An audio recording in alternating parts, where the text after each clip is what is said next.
You're listening to Women's Media Center Live with Robin Morgan.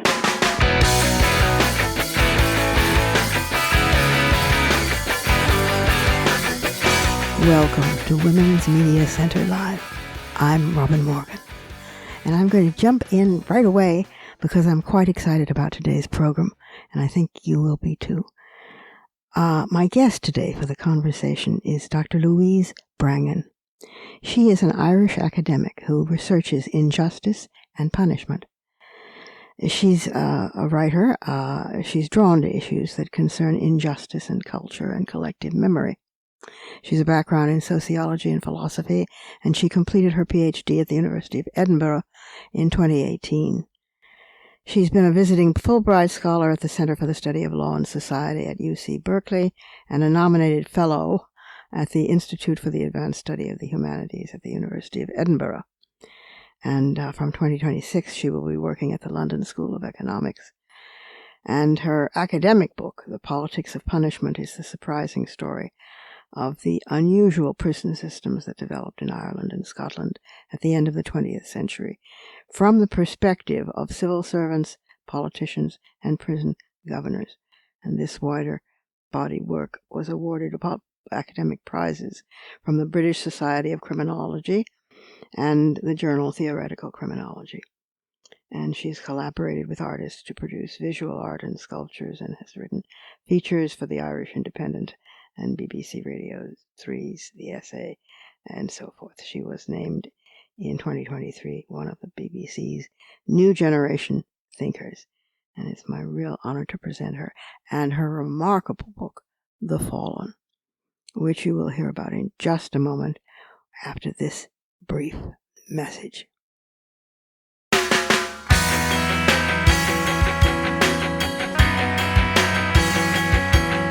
Subscribe to this program on your favorite podcast platform and leave us a review. Follow us on Twitter at WMC Live, like our Facebook page at facebook.com/WMC Live, and visit us at WMCLive.com for more information about our show and our guests. You're listening to Women's Media Center Live with Robin Morgan.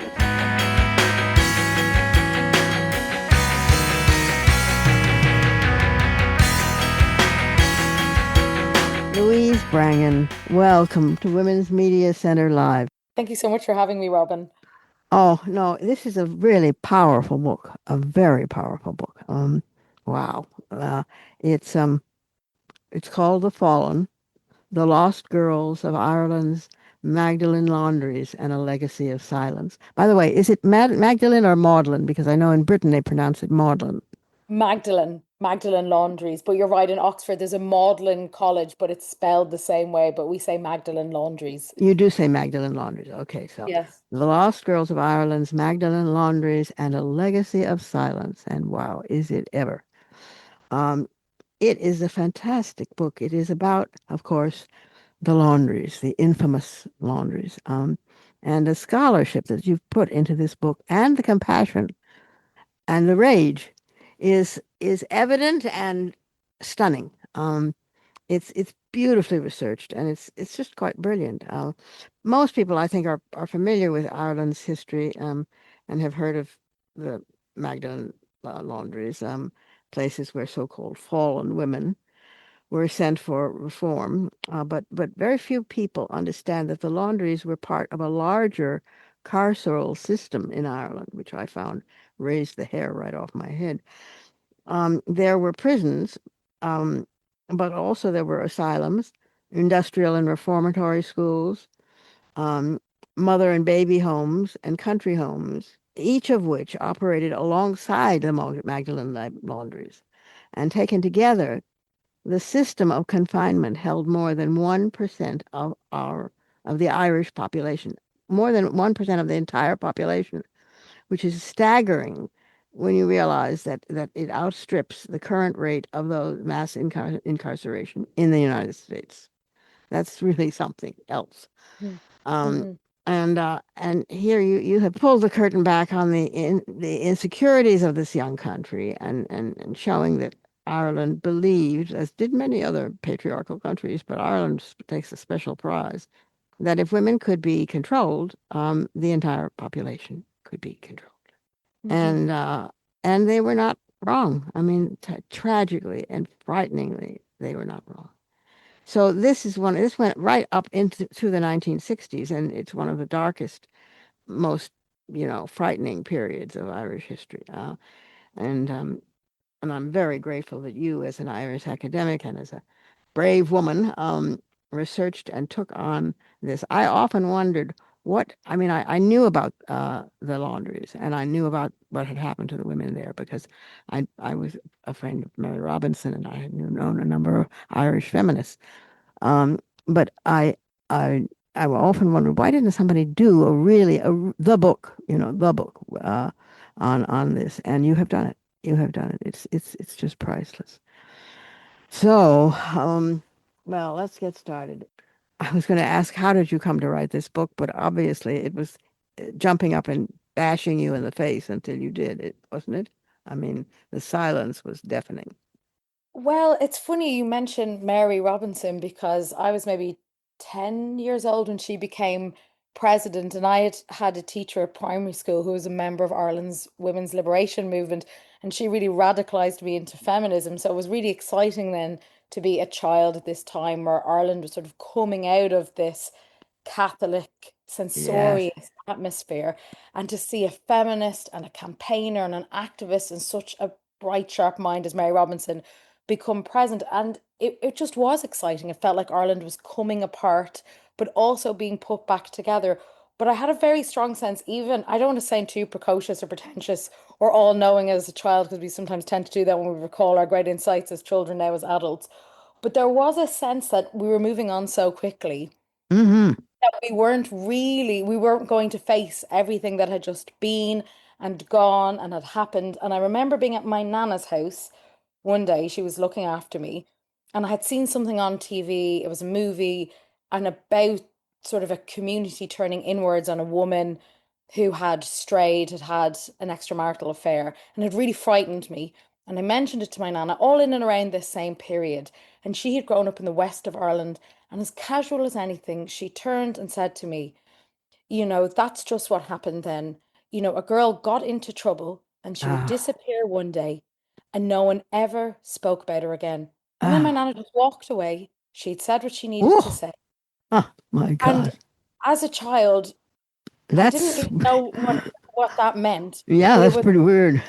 the idea that women could disappear, but Yeah. also this idea that a silence would close in around them, and that it was worse than being dead, because if you were dead, Yes, you precisely. you Yeah. would be remembered and spoken about. So that was always festering away in my mind. And then, I've always just been interested in, we tell ourselves stories about ourselves of being the good nation and good citizens. But I think if you really want to know about a nation, you should look at who it casts out, what it does to people who transgress their laws. Of And so course. I've been writing about prisons in Ireland, Uh-huh. and in fact, it turns out the prisons in Ireland were absolutely minuscule. They held a tiny number of people, which, if you're interested in prisons, that's a good news story. Uh-huh. But, uh, but But I am Irish. I'm from Ireland, and I knew that I was writing about how sort of positive and humane the prisons were. We're talking about prisons that held something like 400 men on any one day in the 1950s. But compared that to over 1,000 women being held in Magdalen laundries, and then tens of thousands of people being held in the asylums, and another several thousand women being held in yeah. mother and baby homes. And I thought it was actually when I was in Berkeley on a Fulbright. And I remember walking into the office one day, going to write my nice sort of cheery stuff about humane prison systems. And I thought everything I'm asking about the prison, I need to ask about this laundry system. Yeah, Where that's right. did it come from? This Why is did it where the real happen? stuff is. That's right. Yeah, yeah. You're right. There were 11,000 women in the London in the laundries. Um, I don't now. This is over a period of time. 56,000 women and girls in mother and baby homes. 7,000 babies born there, but most were not born in the laundries. I mean, there were no that was a myth. Uh, of whom 9,000 died, by the way. 170,000 children reared in industrial schools. Those are frightening. 10,000, 20,000 people um, languishing each year in asylums. And one in every 100 Irish people was contained in asylums. This is just frightening that this was all too common. This was like yeah, she's in such and such, or she's not, or we don't talk about that. We don't discuss her. Yeah, Uh, and each of those numbers are quite conservatively estimated, to be reasonable to what we have on the record. So it's likely that the 10 to 11,000 women in the Magdalene laundries, it's mm, likely a far greater number than that. mm, oh, Many activists, there's an amazing activist group called Justice for Magdalenes who have been trying to count death registers and names on gravestones to try and get a true figure. But that number is still being calculated because one of the things that really shocked me and startled me, Robin, when I was doing this book, and you talked about the book has a certain amount of rage or emotional energy, and I had sort of tried to keep everything in check and to be objective. I'm trying to look at the bigger picture, though. I mean, you being have objective done. You are a remarkable historian. I mean, a really crack historian, first rate. is But thank but you but so but much. fortunately, some of the compassion and the anguish leaks through, and it's very useful to the reader because the reader is going crazy here. I Well, mean, complete. I'm just climbing walls with this story. Well, I felt like that I had lived through the phases of the Magdalene Laundries. The last one closed. Just to give also, I should say, maybe for listeners who are not so familiar, these were institutions run by Catholic orders of nuns where women were sent, and when they went there, their name was taken. They would be given a pseudonym. They were never allowed to mention their own name again. Right. Then their hair would be cut. Then their clothes would be taken. Instead, they'd be given a uniform cut from rough, usually brown or navy calico. They were And then they would be depersonalized. They were erased. it completely erased. And not just on that first day, the whole regime was unrelenting self-abrogation. So they worked in complete silence. And we call them Magdalene laundries now because that's exactly what they were. They Yeah. washed, they scrubbed, they spun, and they pressed. And who's washing? I mean, absolutely everyone's. Yeah. From everyone from the president to the people living alongside the laundries, the prisons, tennis clubs. I mean, I could just go on and on. And, the women couldn't speak. They were led in prayer all day long while they worked. Even when they went for their lunch, Nightmare. someone would read the Bible and they would Yeah. pray while they ate. And And so there were one there were punishments. There were real serious punishments for these women as well. Yeah, and that's and really punishments that follow a very classic idea of classic doctrine, which is part of penance is humiliation. That's And so right. the only thing worse than, they'd be basically turned into it was an anonymous world. It was if they were from nowhere, they belonged to no one, they had no name of their own, they could make no mention of the life they once had. But the only thing worse than being lost in that anonymous, erased group was to be raised above the parapet. And so many of the laundries on Sunday they would have what was called instruction, and they would sit in a semicircle around the Mother Superior, Mm. who would be the nun in charge, and she would take out her little black book and she would read out the little incursions or transgressions that had happened across the week. People could have complained, they could have been caught speaking, and they would have to do things like prostrate themselves for, I mean, very literally lie in a cruciform In upon the the floor crucible, yeah. and beg for forgiveness. Sometimes they would have to sit at what was called the penance table. They would have to sit alone in front of everyone. So, and I guess the other thing is they were just insulted and put down, as much as they could keep their behavior in check because no one wanted to be humiliated at instruction. No, of course not. No, it's Constantly insulted. But aside all of that, the thing, we often describe the Magdalene laundries as being akin to prisons. And I thought, well, I know the prison, and this is far worse than the prison. Because at least with the prison, there's a certain amount of due process, justice mhm. must see to be done. There's a code of laws. But once you're getting into incarceration outside the criminal justice system, then anything is possible and Well, any also in male prisons, there's a camaraderie. There's a yeah, strange camaraderie, among yeah, the convicts, among the felons, and that was absolutely the first thing to be totally forbidden here. yeah, friendships Oh, absolutely. forbidden. If you were seen speaking to someone, you would be moved to either a different group to work in, to a different part of the laundry.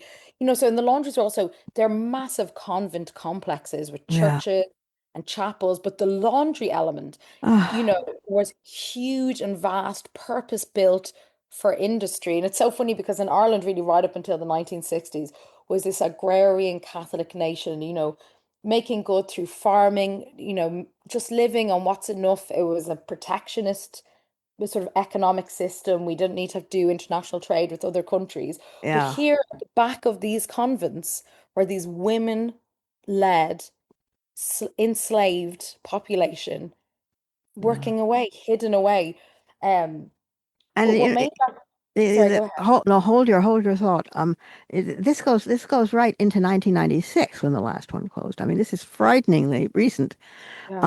And the only thing, the nearest thing I can compare it to, because it's so horrific, is what was done to Native American children Mhm, in this country, because they were abducted, of course, from their tribes, mhm, and their hair was cut, and they were told they could not, they were forbidden to speak their native languages, mhm, and they had to adopt English, and they were taken to these schools, and they never saw another Indian child again, and mhm. and it was not unlike this kind of thing, but it was of course an imposed religion. It was Christianity, and it was Christianity from Europe, and so it's the similar. I kept thinking in the back of my mind, it was like an echo of this, and I thought, my God, this was done to Native American children as well, I've gotten in touch with some of our native indigenous activist women, whom I'm close to, and told them they must read this book because this is a very interesting and important model for how and why this happened. It's Yeah. just incredible.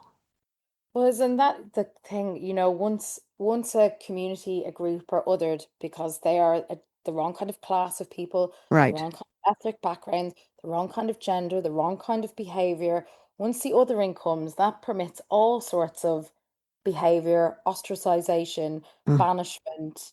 Yep. And in some ways, the way we have looked at it in Ireland has sometimes tended towards it being this exceptional, strange thing. Certainly, the laundry is that particular form of washing and praying might be distinctive, but banishing whole classes of people who don't fit into our sort of idealized vision of a perfect white society, there's nothing exceptional in Ireland about that. And in some ways, we're in this phase of remembrance and art. Like it's so new. The last one closed in 1996. Only 10 years ago, we had a state commission of investigation. And we are still in the phase of looking, who to blame. And there's so much outrage about it. But in some ways, I wanted to find a way to write about this history that made a compassionate response possible. And to see that there is nothing exceptional about this history. It happened then, it has happened elsewhere. And also, I think the frightening thing I felt was it can happen again. Yes, I know.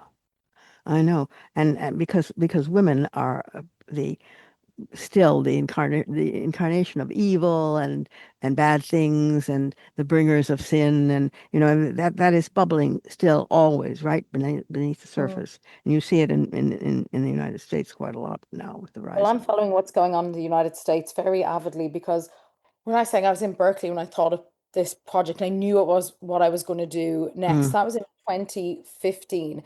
And even then, I definitely thought, how the hell did this happen? This is so strange, so unusual. How could a system so vast and so abysmal come into operation? And also, I don't know, come to be treated so complacently as if it went without saying when, afterwards hmm survivors had said how violent, how terrible, how debasing it was. And I started off looking at the politics of 1920s and 30s Ireland when this system really came into that particular carceral form. yes, how you build it, it's fascinating. Go on. But really what has unnerved me as well is to see the politics of our time have really caught up with the politics of 1920s and 30s Ireland. It starts with we want to ban certain types of culture, burn certain types of books, Hmm. the idea that women should be in the home. I'm watching these people who advise Trump and more recently about the idea that maybe what was it I read this week about, a single household vote from a male-headed Oh yes, household. yes. The fundamentalist religionists are very into that. Yeah, yeah. I And mean, and just, in Ireland as well, the party that won Fianna Fáil before they came into power, they said, we're going to represent the Christians of Ireland, hmm and we're going to, good Christian values. And then what they do is they rewrote the Constitution in the Irish Constitution, said a woman's place is in the home. But before that, they started their own newspaper saying we need a proper outlet for truth in this country. The good people of Ireland can't read the truth. And I just thought, my God. And Yeah, here it is. Here it is. it's all sort of happening almost step by step. And a part of the policy was a protectionist policy to cut ourselves off from invading outside forces, certain types of people, certain types of ideas. So in some ways, I don't want to be too presentist about it, but the similarities between what happened in Ireland and what's happening in the US right now are Oh really yes, and you're very quite honest eerie to about that. understand. You make it very clear. You say we tend to think of Magdalene laundries as an Irish phenomenon, but they operated throughout back then even, and now Hmm. certainly throughout the Western world, from the 18th century across the U.S., Canada, Britain, Australia, and France. Hmm. And the aberration of, of independence out in the 1920s caused the Irish laundries to grow in scale and to expand. It is so frightening, and the Catholic hierarchy's role in it is so terrifying. I mean, because of course that comes in then with the additional and you will burn in hell. Uh, Yeah. so it. I don't know how you stayed sane writing this, my dear. I really don't because and it was I'm not entirely sure I did, I would say, oh, by I see. Well, yeah, I think you think the whole time, but it's not about me, it's about the women. And, you know, it's not my story. And I don't want to put myself in the story. And, in comparison to what these women were put through, what Irish people lived through, what I think so many people lost. But, in the book, there's one woman, Bridget, who was sent to a yeah. Magdalene laundry when she was 12 because she was Oh, skipping school. yeah. And That I knew story is heartbreaking. yeah, and she left for a brief period when she was 39. So that's when she first left. And when she left, she found she couldn't settle into a society she didn't understand or couldn't settle into, but also, people wouldn't accept her once they found out she had spent so long in a Magdalene laundry. And it wasn't just that they Of judged course. her, they wanted her to know. So they would make comments to her. So after 2 years, she returned to the laundry. At another point, she tries to leave again. She came back again. And I just couldn't, I was trying to figure out what had happened to Bridget. And then, anyway, I spoke to two people who knew her. And I said, what happened to Bridget? What was her inevitable way out? And they said to me, God, have you not realized? Bridget never left. Yeah. She only died there a few years ago. And so that's why numbers like sort of 10,000 women were there with There were so many, mass graves discovered, I mean, yeah, with uh, nameless women with no death certificates. That's the thing. That's what most tortured the women there, was the chance was that this was indeterminate, yeah. a life sentence for having done nothing but existed and being the kind of person that people did not approve of. Too poor, have been illegitimate, too giddy, too lively, not Catholic enough. In scripture, there's some bit of the Bible where it says a godly woman is a quiet woman. hmm Here are women who were not quiet, who were too lively. And when I found that out, I don't know, I just, something, I know, I was really, I sort of came apart and I mean, I cried when I found out. I cried walking home. I cried when I got into my husband, and I just thought, we haven't, I felt like I knew everything about this laundry, with the laundries, but here is this kind of ultimate tragedy. How Yeah. do you account for a life like Bridget's? How do we begin to grieve that? And I think as I was finishing writing the book, that emotional energy sort of charged it to its conclusion, which is, it is a history book, and I do bring it up to date because the question is how, this generation are not responsible for the laundries, but we are responsible for how they are remembered. And I don't think we give Yes, that is a credit wonderful enough. phrase, and I'm going to remember it. It is a absolutely beautiful phrase. It leaps out of the book, and it leapt out at me too, because it makes it very clear. The same thing is true about the Holocaust, about so many horrors. You think how did we do this? How are we capable of this? How can we on the one hand have have Bach, you know, and on the other hand have Mussolini. I mean, I do, and or the laundries or how and this is how. I mean, this is the the reason what and why we struggle to have a civilized society. I mean, because but the pain of the individual woman, and you do it so beautifully by choosing these four or five women, and following them through their different their various lives in the laundries. It's just I cried reading it. I really did. I mean, I thought I'm not supposed to be doing this. I'm not supposed to be crying reading a historical tome, but it is a beautiful book, and it's I don't know, it's a very courageous book because you take on you make the connections, Louise, and that's not always done by historians. Sometimes they will do what happened then and then leave it there and Hmm. not bring it into the now. Hmm. And you bring it into the now, but you're not mawkish about it. You're not sentimental. You're very disciplined, and it's a stunning book. I can't applaud it enough. I mean, I really um, the culpability of the average Irish citizen um, who is not culpable at all, but then is, and the silence becomes deafening, just deafening.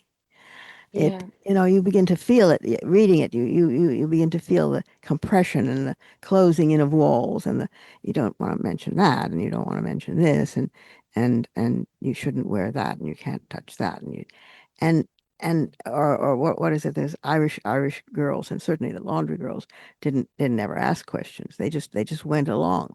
They went along. Yeah. It's been beaten out of them. Yeah, Uh, obedience and deference are, absolutely the cultural touchstones for good behavior. And that's, I'm really interested in action. I'm really interested in the things we don't do.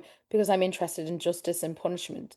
I mm, often think these things proliferate or just continue to exist because our apathy towards them, our indifference, or our complacency. It's not just our full-throated aggressive support for, you know detaining and imprisoning people for greater like numbers of years. no. And when I was researching, that's what kept coming across was the women in this huge archive of testimony that I read.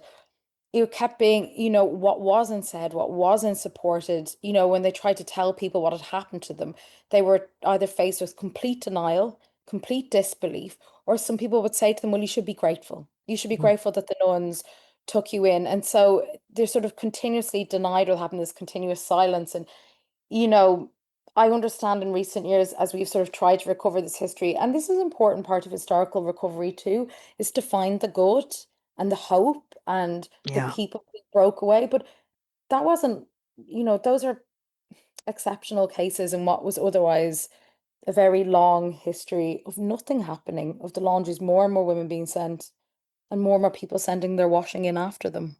Yeah. Yeah. It's just, oh God.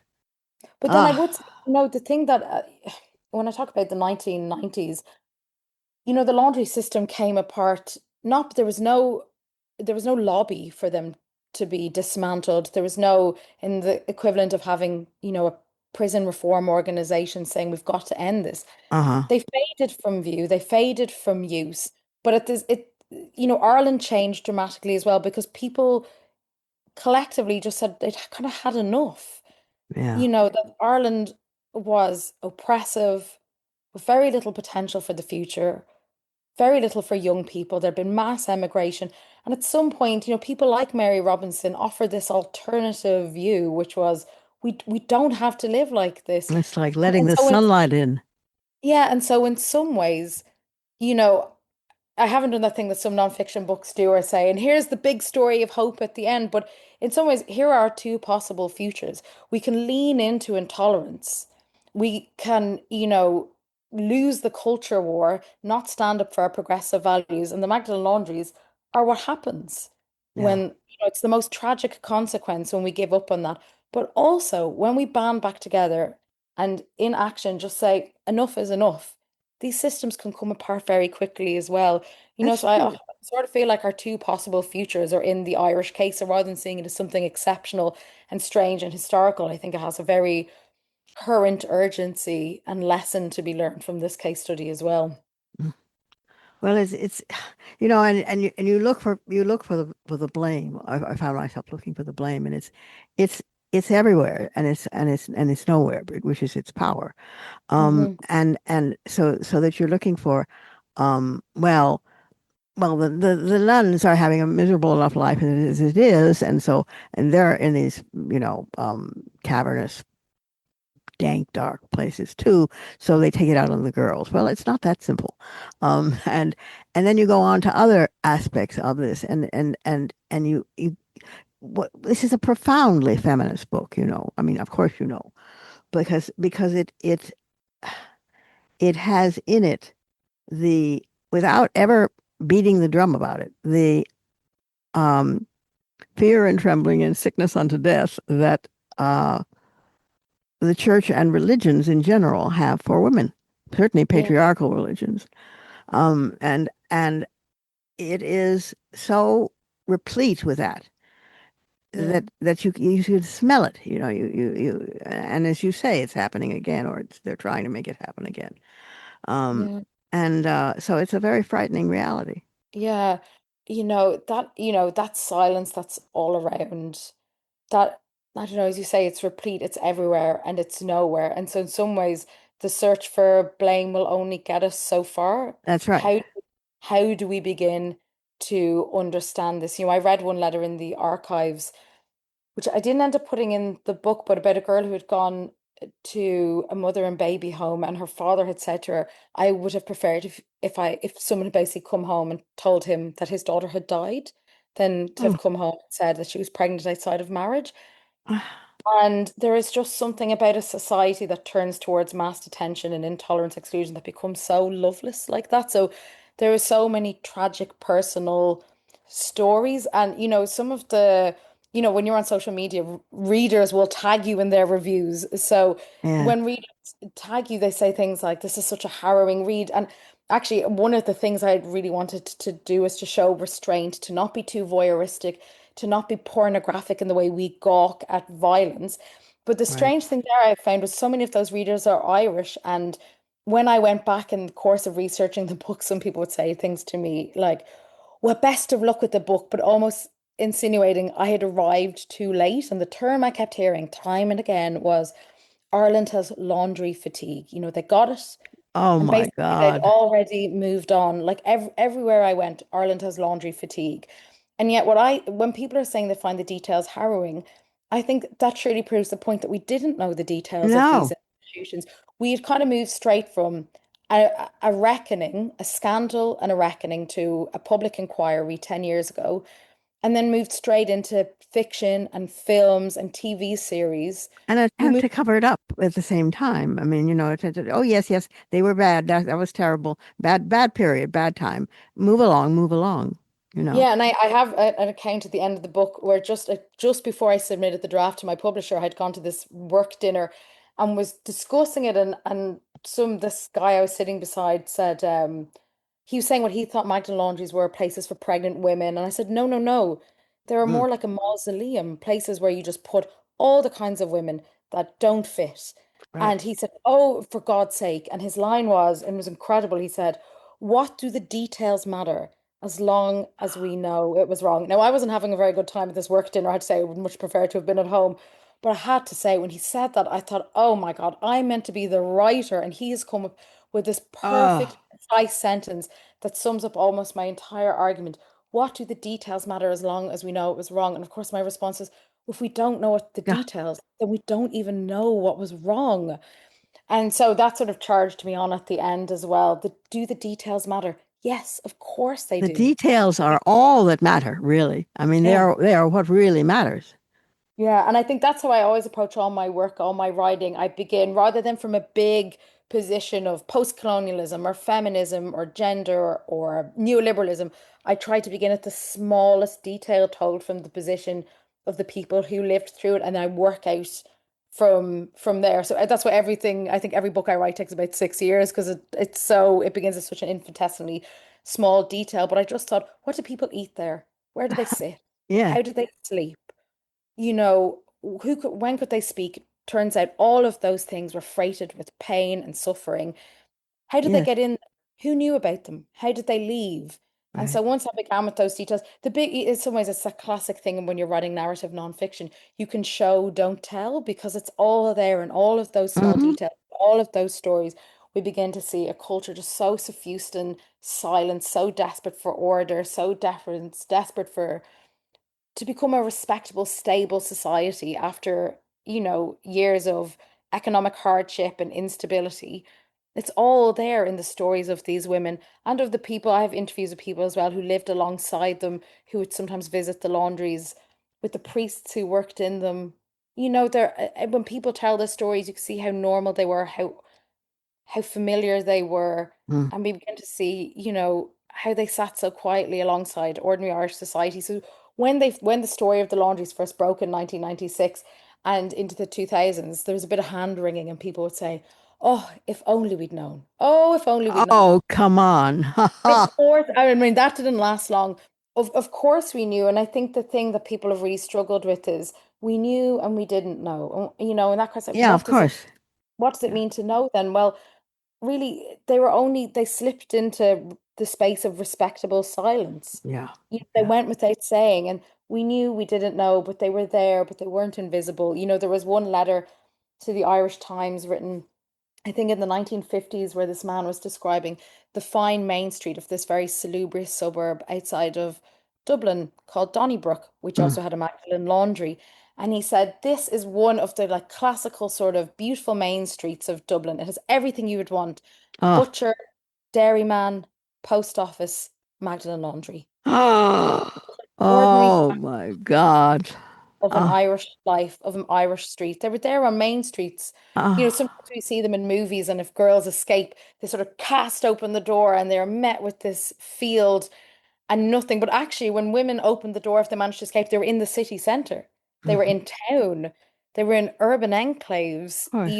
They weren't tucked away in the sort of No. lovely lush hills of rural Ireland. But they had nowhere to go. They had no one to know them. They had no reflection back at them. There was No. it was like being a um you know I can't even think of it. It's like being a creature who doesn't have see who looks in a mirror and doesn't see herself.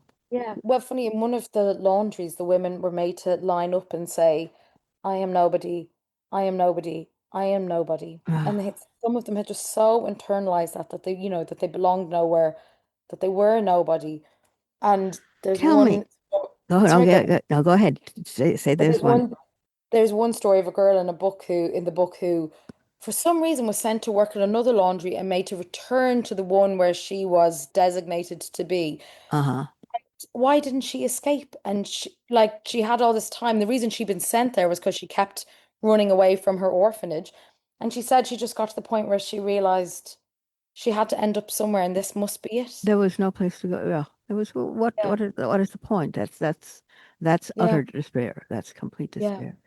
You are a fascinating creature. You live in Scotland, and you are a playwright as well. Yes, because Well, I would. This is the classic Irish thing to want to reduce down all achievements, but I am an academic, but I also am just a fan of the arts. And when I was doing this project and thinking through it and trying to think about the different forms it would take, I felt like writing academically about it was not doing justice to it. So I worked with a wonderful artist, Sinead McCann, and together we wrote and developed a piece of dance theatre called The Ireland We Dreamed of, which is a line taken from Eamon de Valera, who was the Taoiseach of uh Ireland. yes, yes, An amazing speech he gave in the 1940s, saying it's very triumphant, it's almost saying like, listen lads, we've done it. This is the Ireland we dreamed of, a uh, country of cozy homesteads, of happy maidens sitting by uh, their firesides and children out romping in the country idyll. And we wanted to show the other side of that and set it in a domestic hmm setting, and also to show it through dance, because this is a country where we just did not have the language to express what was happening. Education had become so strict and strictly organized around Catholicism. So many books were banned, so many newspapers were banned. You It's so know, strange, because I think of Ireland. Well, of course, but I'm thinking of Ireland through the scrim of Yeats and Lady Gregory and my God, Joyce and the great language users. but then The of course you've got Beckett and Edna O'Brien. But Yeah, how many of those writers died in Ireland? None. yeah, You know, they they were all exiled sons and daughters of Ireland. They were also all censored. All their books were banned. they went out and they had to You flee. know, so we celebrate them now, but of course, Uh-huh.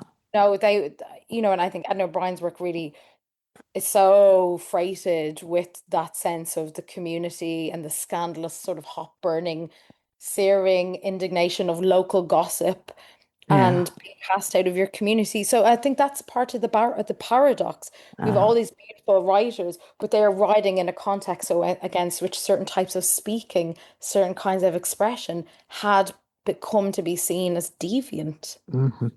Well, here's to deviance, my dear. I mean, Yes. God damn. Well, you are just fantastic, and I'm so grateful for this book. This is really the first, certainly the most complete, I mean, book of its kind, isn't it? I mean, I can't think of anything else that's I think come. so. There were a couple of academic volumes and edited collections about the laundries, but nothing, maybe nothing with the kind of Nothing, narrative for start and to finish. And and you know, nothing that goes straight to the heart. I mean, nothing that has all the facts. I mean, very unflinchingly, very flatly, very very clearly. But also goes to the heart. thank you so Um, much. it's a terrible, wonderful book. So it's called The Fallen People, and it has a subtitle that is The Lost Girls of Ireland's Magdalen Laundries and a Legacy of Silence. And it's by Louise Brangan, and it's a treasure. It's just what was done to these women, and in the name of uh, religion, church, society, correctness, proper propriety, all of that, and being fallen was unspeakable. And it's a superb book. Thank you, thank you, thank you, thank you, Louise. And I hope you do more books and come back and talk to us again.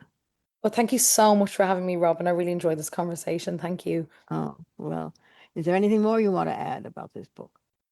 Well, I suppose I hope it does find some readers in the US because I think the correspondence and the similarity between what happened in Ireland and what's happening there at the moment Yeah, is absolutely. very unsettling. Yeah. Yeah, yeah, you bet. Well, we're beginning to see a turning, a very, very small turning. Yeah. We've been working our fingers to the bone, and all political people, but we're beginning to see now a disillusionment with him and a waking up, a stirring in the populace that I find hardening. But we can't take it for granted. We can't take anything for granted at this point. Well, that's true. I think Desmond Tutu many years ago said he wasn't an optimist, but he was a prisoner of hope. And I've always really liked that turn of phrase. We have to Yes, remain prisoners of hope. you're That, absolutely right. yeah. So, yes, I hope the book speaks into that space of hope, even in the most dismal, most awful, what seems like the most hopeless situation.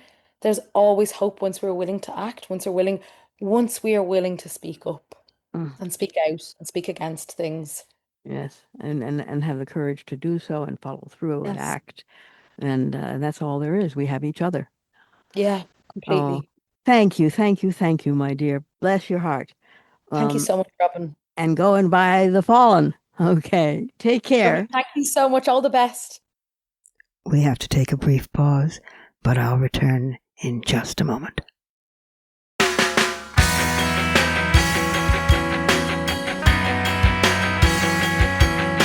The Women's Media Center, founded in 2005 by Jane Fonda, Gloria Steinem, and myself, is a progressive, nonpartisan, nonprofit organization working to make women visible and powerful in media. You can learn more about the WMC at womensmediacenter.com.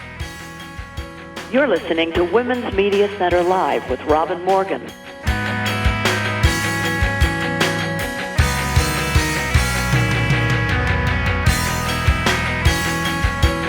Books are breeders for brothels.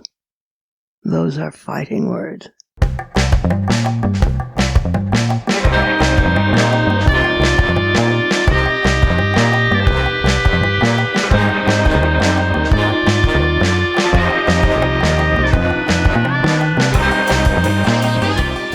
Books are breeders for brothels are also the words of Anthony Comstock, who was a 19th century figure. He was a U.S. postal inspector and secretary of the New York Society for the Suppression of Vice, and he was dedicated to upholding Christian morality. Yeah. And the terms Comstockery and Comstockism refer to his extensive censorship campaign of materials he considered obscene, including birth control advertised or sent by mail, and he also used his positions in the U.S. Postal Service and the New York Society for the Suppression of Vice in association with the New York police to make numerous arrests for so-called obscenity. Now, Comstock was also opposed to evil in sex and all evil, and therefore he was opposed to evil in women. And that meant that he took stands against the suffragists, and especially Victoria Claflin Woodhull and her sister Tennessee Celeste Claflin, and later on to Emma Goldman and to Margaret Sanger. Through his various campaigns, he destroyed 15 tons of books, 284,000 pounds of plates for printing so-called objectionable plates, and nearly 4 million pictures. And he claimed that books are feeders for brothels. He also boasted that he was responsible for 4 million arrests, and biographers, in fact, attribute 15 suicides to Comstock's relentless prosecutions. Comstock registered his first citizen's arrest in March 1872, followed by 14 more in the next 8 months.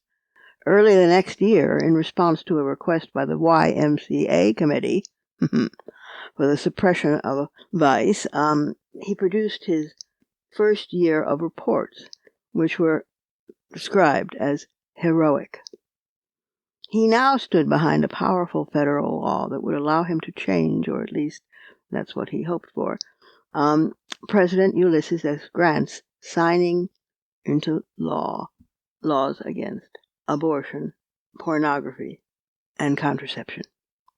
Today, anti-abortion activists are again looking to Comstock as a tool to restrict abortion nationwide, this time using the courts, particularly the Supreme Court. Justices Alito and Thomas, in particular, have explicit invocations of the law in the Myth-Prestone fight about how far-right legal movements are attempting to revive long discredited morality laws to roll back reproductive freedom and other established rights. They'd like us to go back to the 19th century. In fact, they'd like us to go back to the 6th or the 4th or the 1st. Are we going to let them? I don't think so.